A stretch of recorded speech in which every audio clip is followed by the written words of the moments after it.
அந்த வானத்தை போல மனம் படைச்ச மன்னவனே, பனி துளிய போல குணம் படைச்ச தென்னவனே,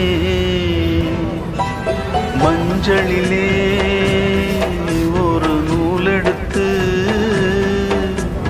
விண்ணுக்கும் மண்ணுக்கும் சம்பந்தம் உண்டுன்னு சொன்னது யாரு? அது மன்னவன் பேரு. அந்த வானத்தை போல மனம் படைச்ச மன்னவனே, பனி